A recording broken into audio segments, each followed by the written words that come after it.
Martes 30 de noviembre de 2021, soy Paloma Barreto, sean bienvenidos a JN Noticias. Comenzamos de inmediato con nuestros titulares.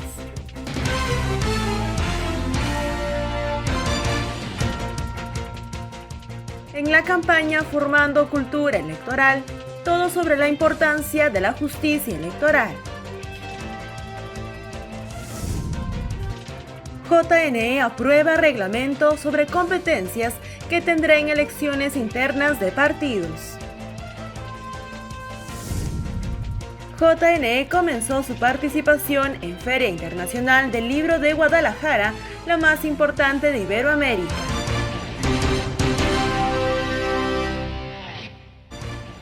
Amigos, la campaña Formando Cultura Electoral del Jurado Nacional de Elecciones nos explica en el siguiente video el funcionamiento de la justicia electoral y su rol en el desarrollo de la democracia representativa. Veamos.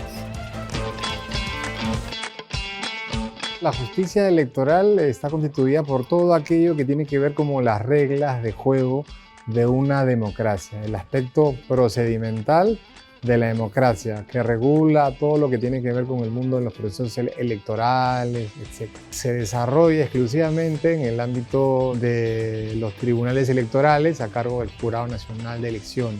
El ámbito específico que caracteriza a la justicia electoral es que está orientada a un tipo de ámbito, ¿no?, del sistema político, que es el de renovar periódicamente la administración o la representación política, ¿no?, que es un elemento crucial, pues, para el funcionamiento de una democracia liberal representativa. Los plazos en el ámbito electoral son reclusivos y perentorios. ¿Esto qué quiere decir? Que está dividido en etapas y una vez que tú pasas a la siguiente etapa, ya no puedes regresar a la etapa anterior. Esa es una de sus características esenciales. La justicia electoral tiene un ente autónomo, que es el Jurado Nacional de Elecciones, que resuelve y que administra estos procesos. Otra cosa que la diferencia es que la resolución de las controversias electorales se hace en un periodo muy breve, muy corto plazo, digamos, ¿no? Esta tensión del corto periodo de tiempo para resolver se enfrenta con que se resuelven asuntos muy importantes para el país. ¿Quiénes son autoridades electorales? ¿Quiénes pueden participar? En sí, en realidad, se resuelve todo el complejo derecho de la participación política. Y para eso el Jurado Nacional de Elecciones cuenta con plazos muy cortos. Tenemos la Ley Orgánica de Elecciones, que establece una serie de procedimientos durante los procesos electorales. Tenemos la Ley de Organizaciones Políticas, que establece cómo deben funcionar los partidos políticos, los movimientos. Tenemos además la Ley de Elecciones Municipales, la Ley de Elecciones Regionales, que también establece plazos, pautas específicas. Un ámbito bastante amplio respecto a la regulación de la justicia electoral. En general, la justicia electoral respecto de la democracia le da un mínimo de seguridad para que la política se dedique a las políticas, no a discutir resultados electorales. Bien, teníamos las voces de tres expertos en temas electorales quienes hacían también una comparación de lo que significa la justicia ordinaria y la justicia electoral. Nosotros vamos a presentarles ahora un balance de las elecciones primarias en Argentina y Uruguay, que fue presentado en un evento virtual de la OMPE con el fin de enriquecer el debate acerca de los desafíos que supone su implementación en nuestro país. Durante un evento virtual de la OMPE, los autores del libro La democracia interna en debate analizaron el mecanismo de elecciones primarias empleado por organizaciones políticas de países como Argentina y Uruguay para elegir candidatos representativos en una elección. De alguna manera en Uruguay el sistema de primarias obligatorias contribuyó a estabilizar al sistema de partidos, pero al mismo tiempo favorece la diversidad y la fragmentación. Mientras que en Argentina, más que consolidar al sistema de partidos, lo que ha generado es una permanente reconfiguración de las principales alianzas y al mismo tiempo promueve ayuda a la concentración electoral.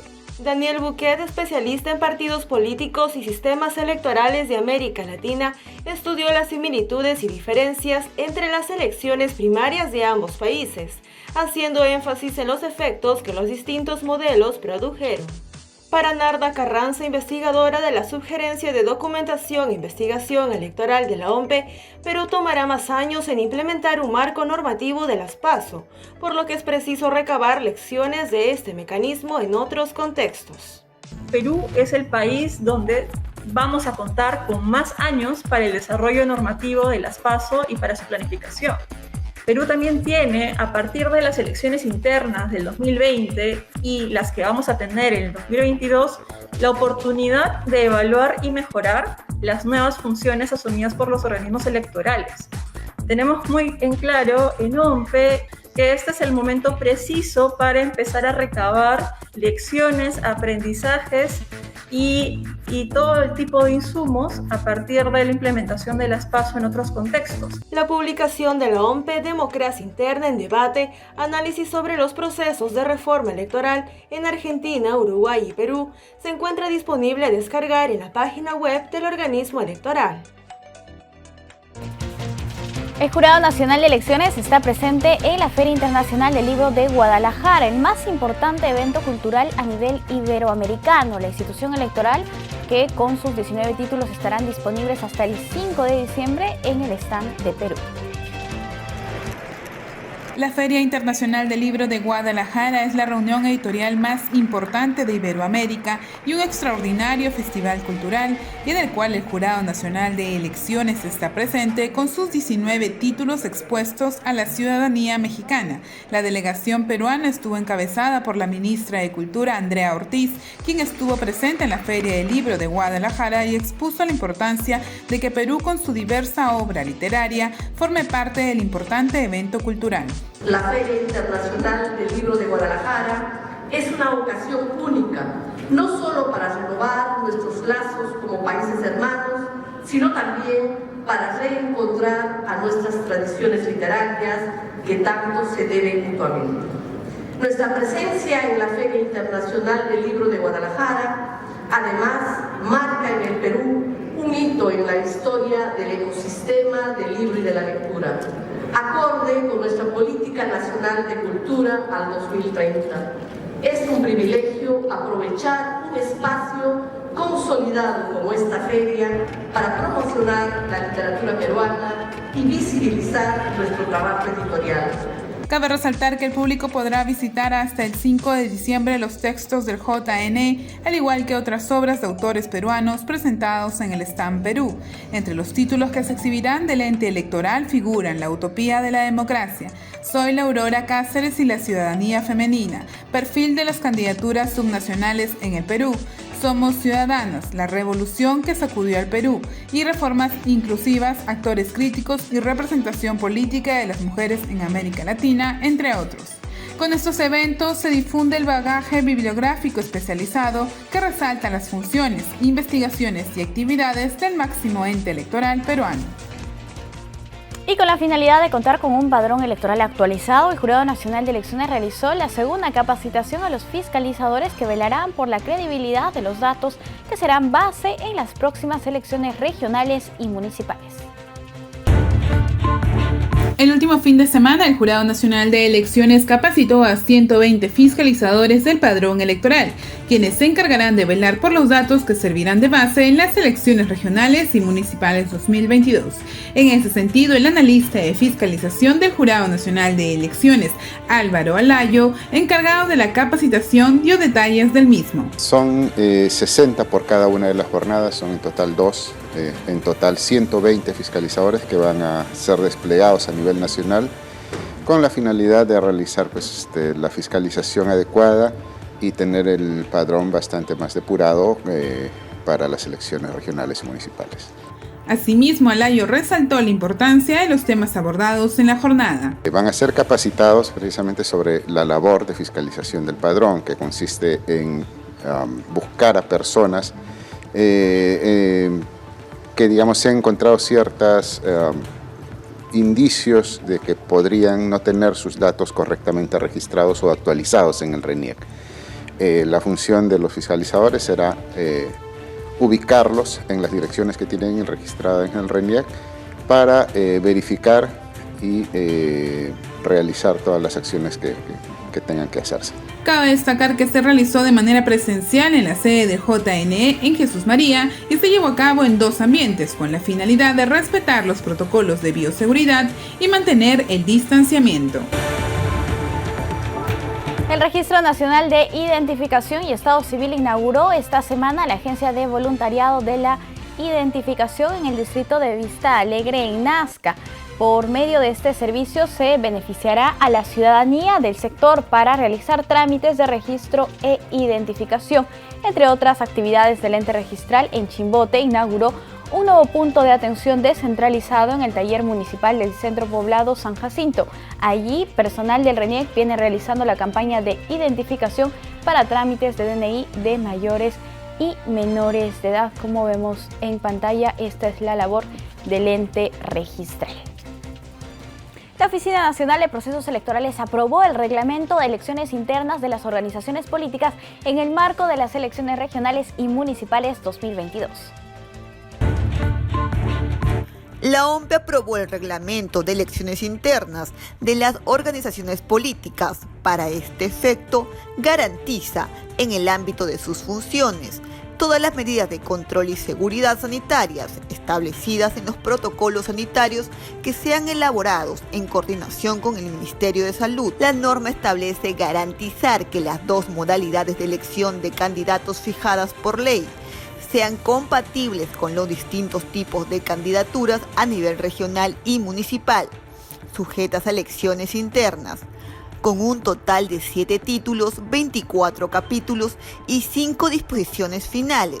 El reglamento será aplicable a las organizaciones políticas, así como a los demás actores electorales que participen en forma directa o indirecta en las elecciones internas de candidatas y candidatos a las elecciones regionales y municipales 2022. También se fija que el RENIEC elabora el padrón de electores de cada organización política para la base de la relación de afiliados y afiliadas, proporcionada por el Registro de Organizaciones Políticas del Jurado Nacional de Elecciones. A su vez, el JNE se encarga de elaborar el cronograma correspondiente, de aprobar el padrón de electores de cada organización política, la solución de controversias en sede jurisdiccional y las actas de fiscalización, mientras que la OMPE se encuentra a cargo de la organización y ejecución, así como de la reglamentación de las modalidades de elecciones internas.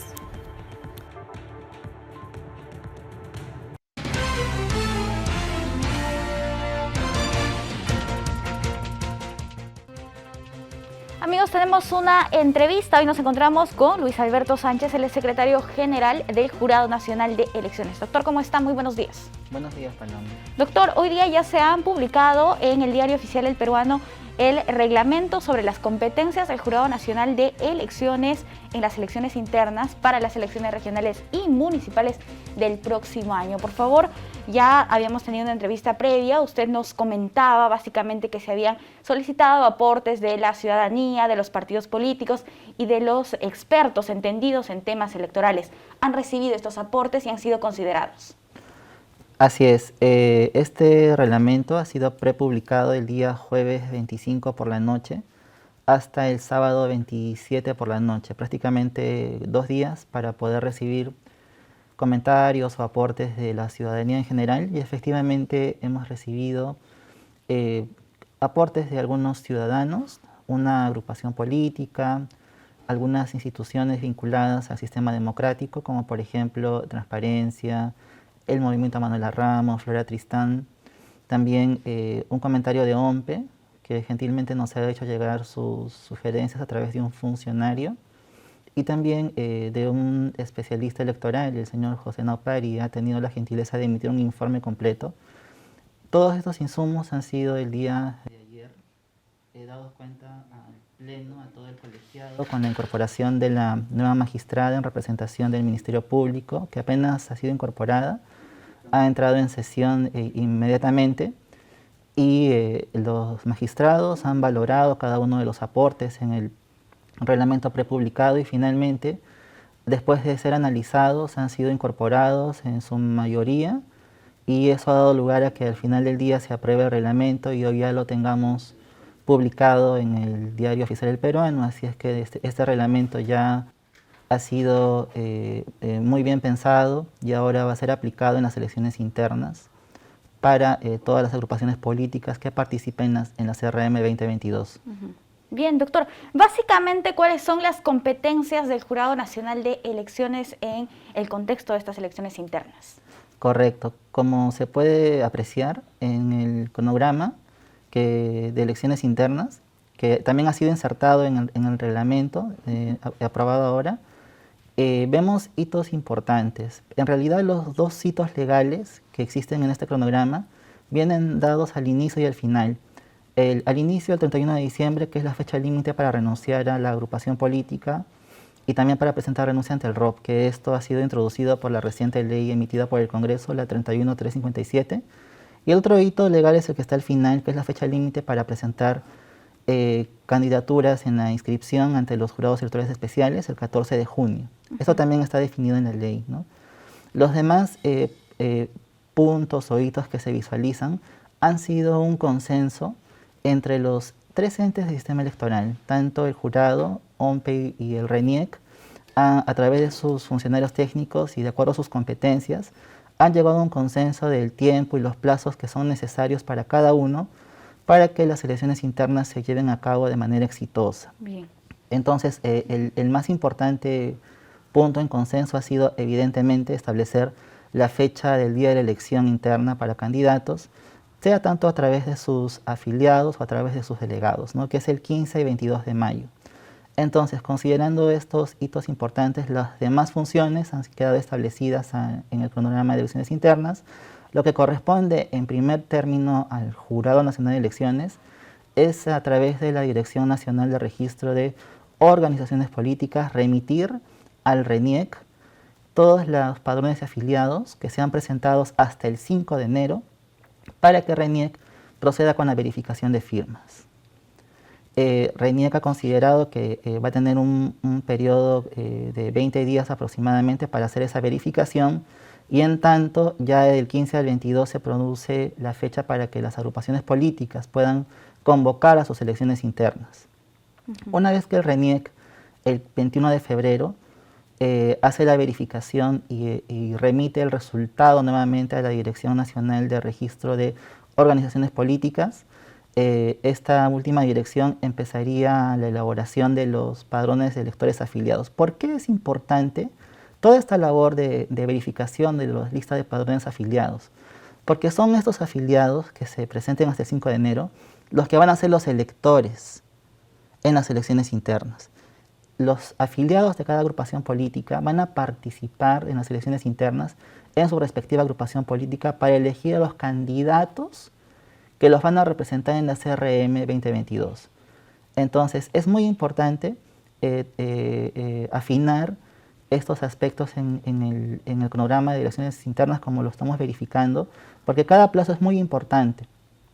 Entonces, una vez que ya el padrón está listo, el jurado tiene como fecha límite el 25 de marzo para aprobar el padrón de afiliados de cada agrupación política. Lo que va a ser publicado, solo un listado de nombres, respetando desde luego los datos personales de cada uno de estos afiliados. Solo va a ser un listado y también cada agrupación política debe publicarlo en su portal web para que conozcan quién van a ser los electores en cada agrupación política. Finalmente, un hito importante para el jurado también es la fecha límite para presentar candidaturas. Como podemos recordar, la ley 31357 incorporó una competencia nueva para el jurado en las elecciones internas, y es que precisamente sea este ente el que reciba las candidaturas. Es por eso que este hito ha sido considerado el 9 de abril como una fecha límite para que se pueda presentar a través del sistema de Clara Internas, que también ha sido una innovación considerando esta nueva competencia que se ha atribuido al Jurado Nacional de Elecciones por parte del Parlamento. Sí, Luis, ¿cuál es la importancia de este sistema de Clara Internas y por qué, a diferencia de otras elecciones internas, se está considerando para este proceso? Bien, a diferencia de otras elecciones internas, lo consideramos ahora porque por primera vez se tiene esa competencia, que el jurado reciba candidaturas. Es una función nueva que el Parlamento ha otorgado al jurado y por tanto es responsabilidad del jurado considerarlo en el cronograma de elecciones internas. Nosotros, el jurado, me refiero, ya tiene un sistema de clara, que lo ha venido utilizando en anteriores procesos electorales, pero se ha utilizado ya en la fecha de inscripción de candidaturas, propiamente en el proceso electoral. Entonces, este sistema viene siendo adecuado para ser utilizado dentro de las elecciones internas de manera previa, para poder recibir las candidaturas y remitirlas a la OMPE para que pueda ser llevado a cabo en las elecciones internas, porque es la OMPE la que organiza todo el proceso de elecciones internas. Entonces, la fecha para que entreguemos esas candidaturas a la OMPE también es al día siguiente, al 10 de abril, va a ser una recepción de todas las candidaturas rápidamente. Ahora, el sistema declara, como apreciamos en el reglamento que emitido ayer y publicado hoy en El Peruano, tiene algunas particularidades que ayudan a las agrupaciones políticas para que puedan hacer un correcto llenado de sus candidatos, tanto a las fórmulas regionales, alcaldes y sus respectivas listas de consejeros regionales y regidores, para que de esa manera cumplan todos los requisitos de paridad, alternancia, que vienen también incorporados en recientes leyes electorales, y con ello puedan pasar limpiamente a las elecciones internas sin ningún inconveniente. Bien, respecto a la presentación de las candidaturas, doctor, existe el artículo 27 que dice fórmulas y listas regionales en las elecciones internas. ¿Cuáles serían las novedades en el caso de las elecciones regionales y municipales? Por ejemplo, respecto a la paridad horizontal y a la alternancia, que es la primera vez que se va a tener en este tipo de elección subnacional. Así es, ha sido un gran desafío a nivel técnico y también a nivel del Pleno del Jurado Nacional de Elecciones. Ver la mejor manera de aplicar la norma sobre paridad y alternancia horizontal. Esta norma de paridad y alternancia horizontal ha sido incorporada, me parece, en el año 2019-2020, dentro del artículo 12 de la Ley de Elecciones Regionales. Y lo que establece es que las fórmulas regionales, es decir, en el caso del gobernador y vicegobernador, quienes encabecen las fórmulas, el gobernador, del total de circunscripciones a las que se presenta una agrupación política, la mitad debe estar encabezada por hombres y la mitad por mujeres.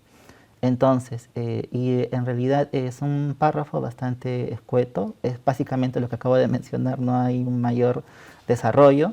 Entonces, ese ha sido un primer desafío, ver la mejor manera de aplicar esto, y el paso previo es hacerlo en el reglamento de elecciones internas. Para tal efecto, los técnicos del jurado se han reunido con expertos en estos temas, tanto expertos de transparencia, idea internacional, las direcciones propias del jurado involucradas en estos temas, como es la Dirección Nacional de Educación y Formación Ciudadana, para tener más luces, y finalmente lo que se ha tenido a bien es efectivamente establecer que la paridad va a ser cumplida, evidentemente, y exigida cuando la agrupación política se presente en circunscripciones pares. Cuando sean impares, definitivamente el número impar que sobre va a tener que ser determinado por la propia agrupación política, sea un candidato varón o mujer que se decida presentar, ¿no? También ahí el sistema de clara internas va a ayudar, ya no en la paridad horizontal, pero sí en la vertical, ¿no? Para asegurar la alternancia en las listas que se presenten. Entonces, por ahí estamos tratando de ejecutar la norma de la mejor manera, sin afectar ningún derecho de participación política, pero también cumpliendo esta exigencia de la ley sobre la paridad y alternancia horizontal. Listo, como corresponde. Otra de las funciones del Jurado Nacional de Elecciones es la solución de controversias, ¿no? Estas actuaciones en sede jurisdiccional que precisamente se señala en el título 3 de este reglamento que ha sido publicado en el Diario Oficial El Peruano.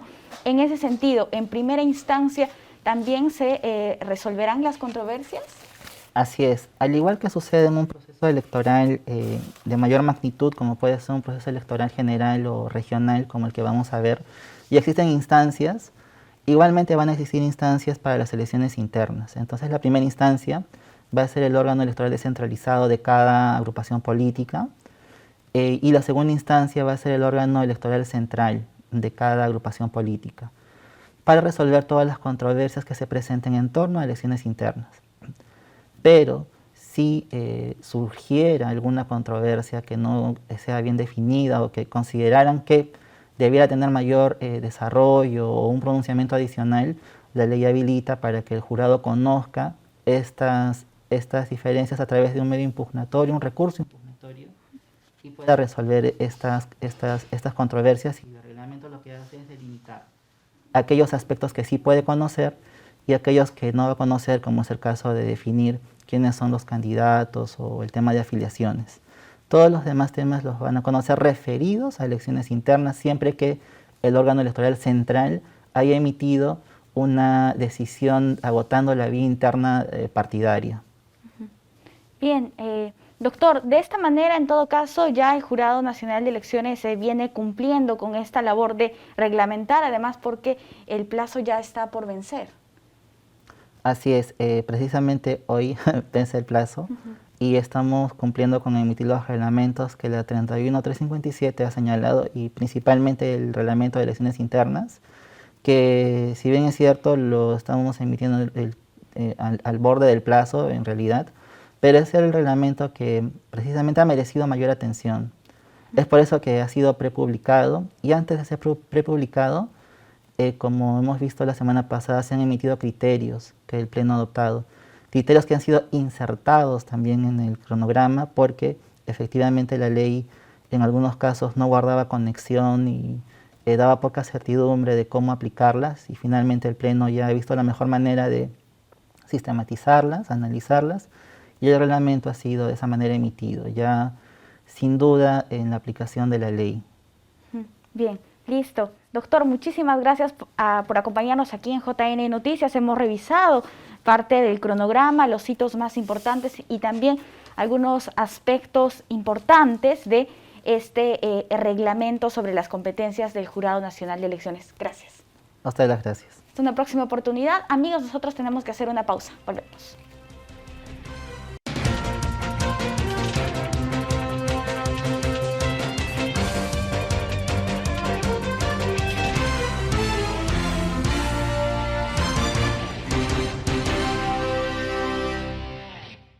Tenemos más información electoral. Del 1 al 4 de diciembre se realizará en Lima el primer encuentro binacional de justicia electoral, en el que el Jurado Nacional de Elecciones y el Tribunal Contencioso Electoral de Ecuador tratarán diversos temas jurisdiccionales, académicos y administrativos en aras de fortalecer la democracia y el Estado de Derecho de ambos países. En ese sentido, se sostendrá una reunión de trabajo. Así también se han programado visitas técnicas de la delegación ecuatoriana a la OMPE y al RENIEC. Tendremos más información de este importante evento que inicia mañana y será transmitido, por supuesto, por los canales oficiales del Jurado Nacional de Elecciones. Atentos a nuestra programación. Del mismo modo, el Jurado Nacional de Elecciones clausuró la edición de Empodera 2021, la escuela que fomenta la participación de la población LGTBI en la política. Los detalles en la siguiente nota. El Jurado Nacional de Elecciones, el Centro de Promoción y Defensa de los Derechos Sexuales y Reproductivos y Victory Institute realizaron la clausura de la Escuela de Formación LGTBI en el Perú, Empodera 2021, que se llevó a cabo de manera virtual y constó con 6 módulos. En el Perú, aún nuestros derechos, no se ven plenamente garantizados, lo cual supone numerosos retos a nivel social y político. No obstante, el compromiso de las 35 personas que han participado en esta versión de Empodera de diferentes regiones del país que se están graduando y que felicitamos con mucho orgullo, rendirá sus frutos. Pues es evidente su perseverancia y su dedicación para lograr importantes cambios en el Perú. Sabemos que muchas de las personas participantes incidirán en diferentes espacios políticos y sociales. Ya ha pasado en otras ocasiones donde el impacto es realmente gratificante, por lo que no será sorprendente que participen posiblemente en las próximas elecciones regionales y municipales de 2022. Así lo esperamos. La doctora Milagros Suito, directora nacional de Educación y Formación Cívica Ciudadana del JNE, señaló que el curso fue dirigido a integrantes de la población LGTBI, especialmente mujeres lesbianas y bisexuales, así como personas trans e intersex. Asimismo, a militantes o afiliados de organizaciones políticas y personas con intención de postular a las próximas elecciones regionales y municipales 2022. Todas ellas con el fin de comprometerse a cumplir con las actividades programadas del proceso de formación. Para el Jurado Nacional de Elecciones, nuevamente, ¿no? Ha sido satisfactorio, pero también nos quedan enormes desafíos en seguir contribuyendo a fortalecer también, por un lado, la representación política de las personas LGTBI a través de estos espacios de formación, pero también trabajar esto con las organizaciones políticas y sin duda en el proceso electoral que ya está bastante próximo. En realidad se va a convocar a partir del año que viene y en el mes de mayo serán las elecciones internas. Sí, vamos también a poner mucho énfasis en el trabajo con las organizaciones políticas, porque a partir también de la regulación del acoso político, muchas de las organizaciones tienen también la obligación, ¿no? La responsabilidad, diría yo, también de poder establecer medidas internas a través de algunas reformas estatutarias, en el reglamento, o directivas internas, en prevenir, sancionar cualquier situación de acoso o discriminación también que sufran no solo las mujeres, sino en general. Deberían pensarse en todas las medidas que puedan en realidad vulnerar los derechos políticos también de las mujeres jóvenes y de estas personas LGTBI. Cabe mencionar que el objetivo de Empodera era proporcionar los contenidos teóricos y prácticos necesarios para reforzar el liderazgo de las personas LGTBI de Perú y dotarlas con las herramientas adecuadas para avanzar en la agenda de la igualdad a través de la participación en el proceso democrático, la interacción con las instituciones políticas del país y la inclusión en los procesos electorales. Y esta noticia nos enorgullece mucho, ya que 2 miembros del equipo de comunicación e imagen del Jurado Nacional de Elecciones se graduaron de forma sobresaliente en la Escuela de Posgrado de la Universidad Jaime Bauzá y Mesa. Congratulaciones a nuestros compañeros y a sus familias por este logro profesional que compartimos como nuestro.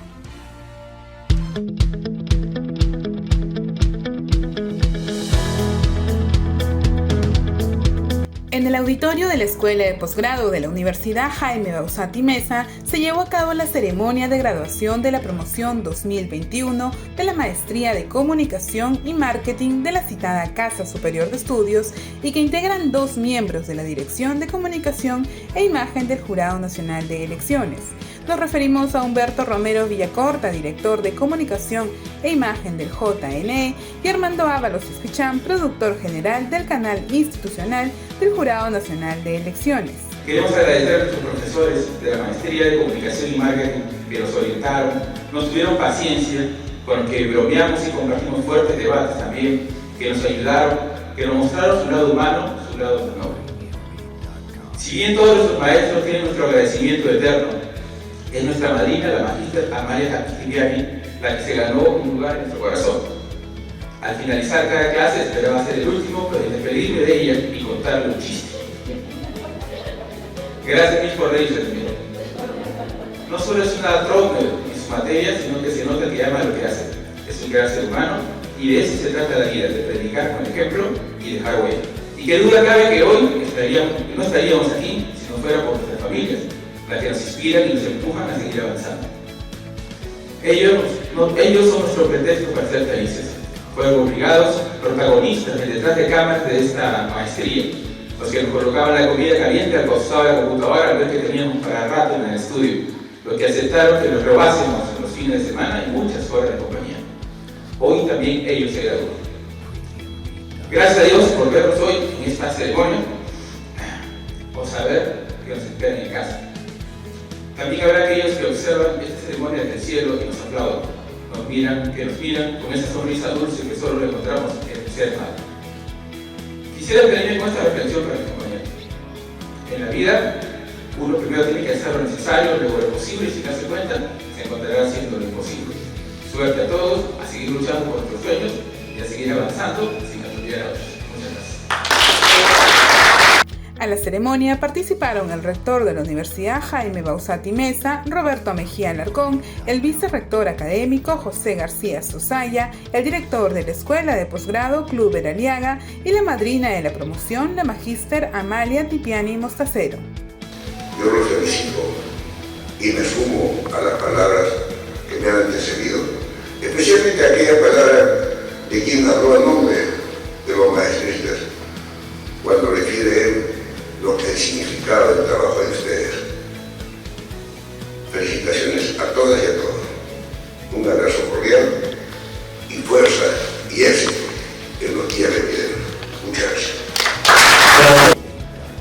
Hoy día me siento muy contenta de que aquello que hace un año ustedes pensaban que era un sueño, un proyecto, algo que querían iniciar y no sabían cómo iba a resultar, se esté logrando. Y eso se ha dado con mucho esfuerzo, mucho sacrificio, han tenido que leer, han tenido que documentarse, han dejado algunas veces a la familia para poder llegar a este logro. Sin embargo, quiero decirles que esto no es el final, hay que seguir para adelante.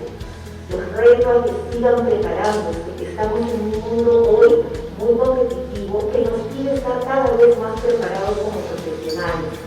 No dejen de prepararse, no dejen de soñar con llegar cada vez más lejos, porque los únicos que logran llegar son aquellos que nunca renuncian a sus sueños. La ceremonia en la que participaron 13 egresados de la citada maestría se llevó a cabo de manera presencial y cumpliendo con los protocolos de bioseguridad.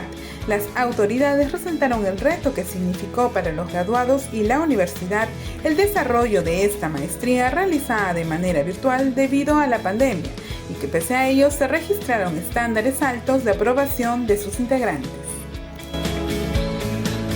Bien amigos, ahora les presentamos las 5 noticias oficiales más importantes del día. Bienvenidos desde la Agencia de Noticias Andina, estas son las 5 noticias del día.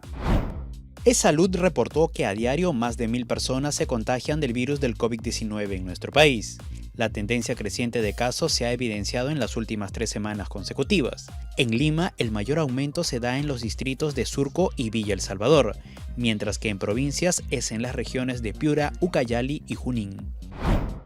El presidente Pedro Castillo rechazó haber participado en actos que favorezcan intereses particulares y manifestó que cualquier persona que haya traicionado su confianza y se aproveche de algún cargo debe ser investigada y sancionada por la justicia. Explicó que las reuniones oficiales se realizan en la sede de Palacio de Gobierno y que en su domicilio recibe visitas de carácter personal. El gobierno declaró en emergencia a las regiones de Amazonas, Cajamarca, Loreto y San Martín, debido al último sismo de 7.5 grados. El presidente Castillo dijo que el gobierno se encuentra enfocado en atender a las poblaciones afectadas y no descansarán hasta que recuperen las condiciones de vida digna que se merecen. El Congreso de la República publicó la ley que extiende hasta el 30 de diciembre del 2023 el plazo para que los docentes universitarios puedan obtener los grados académicos de maestría y doctorado, que es la condición legal para ejercer la enseñanza en los centros superiores de estudio. Esto con el fin de ampliar el plazo de adecuación de los docentes de universidades públicas y privadas respecto a la obtención de grados académicos. Y Cusco tendrá un nuevo mirador turístico en el Valle Sagrado de los Incas, el cual contará con espacios y servicios para turistas locales, nacionales y extranjeros, que ingresan y salen del Parque Arqueológico Machu Picchu. La obra debe estar culminada a mediados de diciembre próximo y se ubicará en el sector arqueológico Los Andes de Yucay, a casi 3.000 metros sobre el nivel del mar.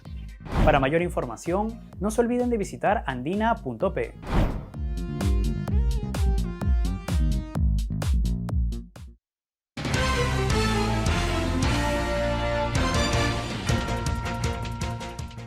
Amigos, el Jurado Nacional de Elecciones presenta el libro Ciudadanía y Representación en el Perú 1808 a 1860, los itinerarios de la soberanía. Hoy nos encontramos con su autora, se trata de Gabriela Chiaramonti. ¿Cómo está? Bienvenida, muy buenos días, muchas gracias por aceptar la invitación. Gracias a ustedes por la invitación. Señora Gabriela, por favor, coméntenos qué es la ciudadanía y cómo se ejerce. La soberanía, dice, la soberanía se ejerce a través de las instituciones que las constituciones definen y normalmente se ejerce en un contexto liberal o democrático a través de la voz del pueblo, de los ciudadanos, es decir, en primer lugar a través de las elecciones, el voto de los ciudadanos. Este es el concepto fundamental. Nosotros sabemos muy bien que esta idea de la soberanía de la nación fue introducida en el mundo hispanoamericano por la Constitución de Cádiz de 1812, que fue redactada por las Cortes Generales y Extraordinarias después de la crisis de la monarquía hispánica que acaeció después de las abdicaciones de Bayona. Según la Constitución de Cádiz, la nación que ejercía la soberanía estaba compuesta por todos los españoles de ambos hemisferios, pero no todos los españoles eran también ciudadanos y por lo tanto titulares de los derechos políticos y civiles. Por lo que se refiere a los derechos políticos, los que podían ejercerlos eran los españoles, los indígenas y los mestizos. Estaban excluidos, a no ser que tuvieran algún especial merecimiento, los de origen africana y los descendientes de estos sujetos de origen africana. Por lo demás, la Constitución de Cádiz no añade particulares requisitos, es decir, que la ciudadanía y por lo tanto el derecho de ejercer el sufragio según la Constitución de Cádiz es muy amplio e incluyente. No se ponen requisitos, simplemente hay unos requisitos al revés. Es decir, que la Constitución dice que enumera unas situaciones en las que se pierde o se suspende el derecho de ciudadanía. Y entre las situaciones en las que se pierde, se suspende en realidad el derecho de ciudadanía, el más interesante es el que reza que se pierde por el estado de sirviente doméstico, por el estado de deudor quebrado y después por no tener empleo, oficio o modo de vivir conocido. Bien. Este es un concepto que veremos supervive también, aún si formulado en formas diferentes, en las constituciones del Perú republicano. Bien, señora Gabriela, sí, respecto a la importancia de las comunidades locales en la historia, primero, ¿cómo definimos a las comunidades locales que usted menciona en el libro y cómo impacta en el tema de la representatividad en el Perú? Como comunidades locales entendemos todos los decimos conglomerados de ciudadanos, pueblos, villas, ciudades. Hay que decir que la Constitución de Cádiz establece que se debían crear ayuntamientos constitucionales en todos los pueblos que tuvieran por lo menos 1000 almas. Otros decretos ampliarán estas posibilidades. Esto provocó la creación de muchos ayuntamientos constitucionales, mientras que los cabildos coloniales, sobre todo los de españoles, eran de número más reducido. Los ayuntamientos constitucionales eran muy importantes porque permitían a estas comunidades locales, también a los pueblos de indígenas, hay que subrayarlo, de gozar de cierta autonomía en el empleo de sus arbitrios, de sus propios, pero también en la administración de la justicia en el ámbito local, porque el alcalde era un juez en el sentido de que podía ejercer la administración de la justicia en el ámbito local. Esto explica por qué muchos centros poblados decidieron dotarse de ayuntamientos, a pesar de los intentos por parte del virrey Abascal de limitar su número. Sí. Sí, respecto a la participación indígena, se cita en este libro, ¿cómo es en este contexto la participación de los indígenas? Bueno, los indígenas podían sufragar bajo la Constitución de Cádiz y siguieron pudiendo sufragar hasta el final del siglo XIX en el Perú republicano, como contribuyentes o como propietarios de tierras. La Constitución peruana de 1860, que es la más longeva de la historia del Perú republicano del siglo XIX, establecía que podían sufragar los que tenían alguna propiedad raíz, los que pagaran alguna contribución, los que supieran leer y escribir y los jefes de taller. Pero estos cuatro requisitos eran alternativos, era suficiente tener uno de estos requisitos. Por lo tanto, los indígenas votaron, siguieron votando en toda la República. Y también fueron elegidos. Yo he encontrado documentos que cito en mi libro, en los que habían alcaldes que no sabían leer, indígenas que no sabían leer y escribir, y por su cuenta firmaba las actas el secretario de la mesa.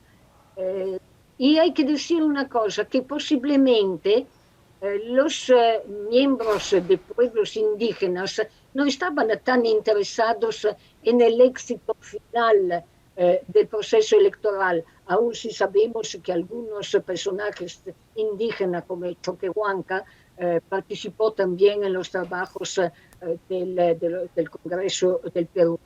Quizás lo que más les interesaba era seguir participando en el juego de las alianzas interétnicas locales para conseguir lo que más le interesaba, el control de las tierras, de las aguas, de la mano de obra. Hay a este propósito un artículo muy interesante publicado unos años atrás por Natalia Sobrevilla, la cual explica, habla de las elecciones de un representante a Congreso por la provincia de Quispicanchis en 1860. El autor explica que la candidatura del general Mendiburu fue bien aceptada también por los indígenas, y al final agrega que después de terminadas las elecciones, los indígenas obtuvieron unos trabajos en sus territorios que ellos deseaban. Bien, muchísimas gracias, señora Gabriela, por acompañarnos aquí en JN Noticias. Para aquellas personas que quieran saber más sobre este libro y más sobre la historia de la ciudadanía y la representación en el Perú, pueden hacerlo a través de este libro, y les cuento que la presentación será el día miércoles 1 de diciembre a la 1 de la tarde en la Feria del Libro del Bicentenario en el Parque Kennedy. Nosotros tenemos que hacer una brevísima pausa. Volvemos.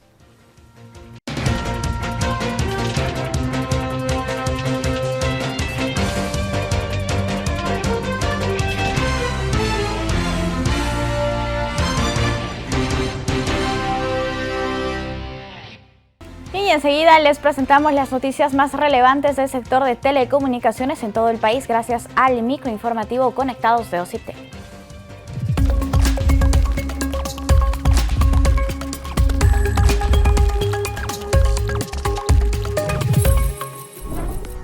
Bienvenidos a otra emisión de Más Conectados con Ociptel, el micronoticiero del ente regulador. Y el mercado de telefonía móvil sigue creciendo. Al cierre del tercer trimestre de este año, se registraron casi 42 millones de líneas activas, mostrando una clara recuperación con un incremento anual de 12,6%. La modalidad prepago totalizó 25,6 millones de líneas, mientras que la pospago sumó 16,4 millones. En cuanto a la participación de las empresas móviles, Movistar tuvo un 30,9%, mientras que Claro registró un 28,4% de participación en el mercado móvil, seguido de Entel y Vitel con un 21,6% y un 18,7% respectivamente.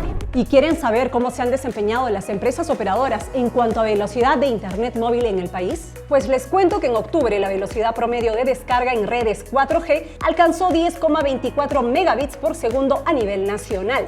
Gracias al panel de monitoreo de internet móvil de Ociptel, que mide en base a la experiencia del usuario, se pudo conocer que Claro, Entel y Movistar compitieron con niveles similares de desempeño de velocidad. En regiones, solo 8 departamentos superaron el promedio nacional, mientras que los usuarios estuvieron conectados a una red 4G un 87% del tiempo, siendo Movistar la que mayor tiempo de cobertura otorgó a los usuarios.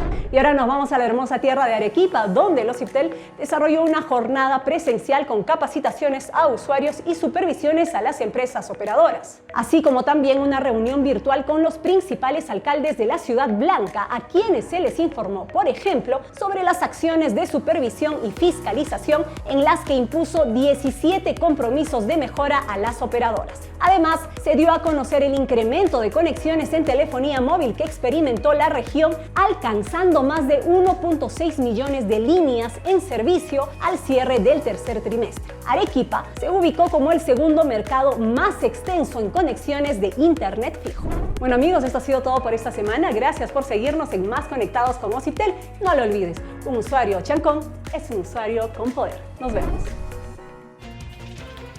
La salud ahora nos reporta las noticias más importantes de su sector en su micro informativo nacional.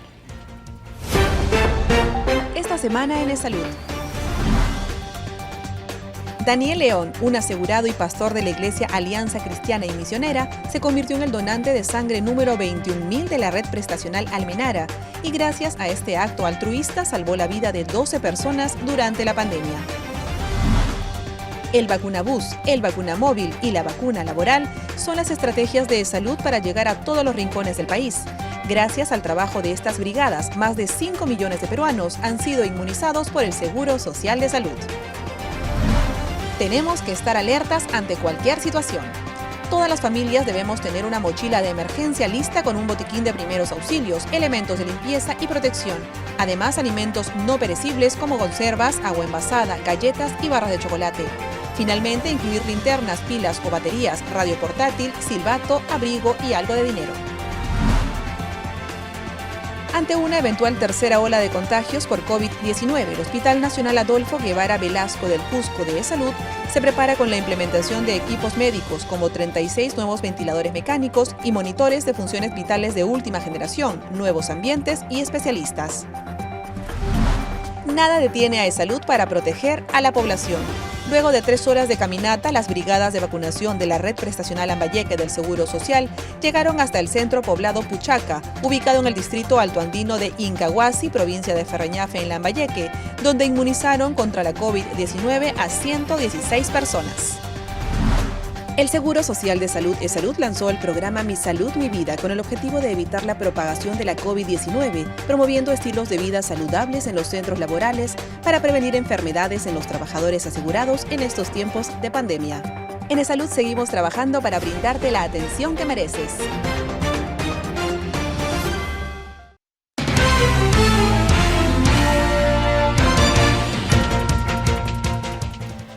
Las vacunas anti-COVID creadas hasta ahora podrían tener dificultades para combatir la variante Omicron y llevaría meses ultimar un nuevo inmunizante eficaz contra esa cepa, declaró el presidente del laboratorio estadounidense Moderna.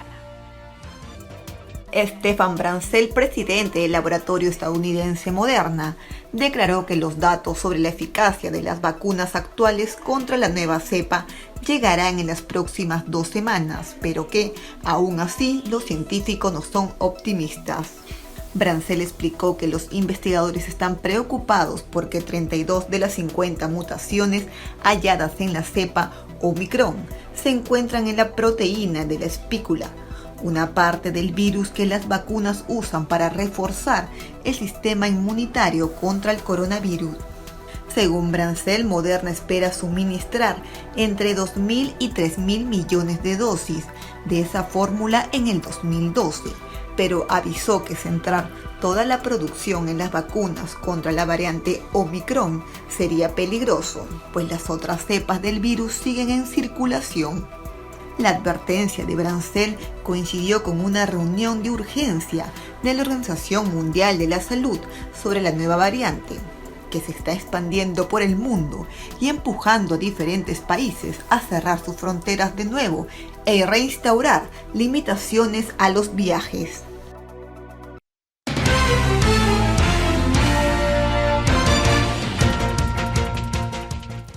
Amigos, llegamos al final del programa. Muchísimas gracias por acompañarnos. Nos reencontramos mañana aquí en el canal 516 de Movistar TV, las redes institucionales de JNE y por la señal de nuestros 23 canales aliados. Los dejamos con imágenes de los pantanos de Villa en Chorrillos. Permiso.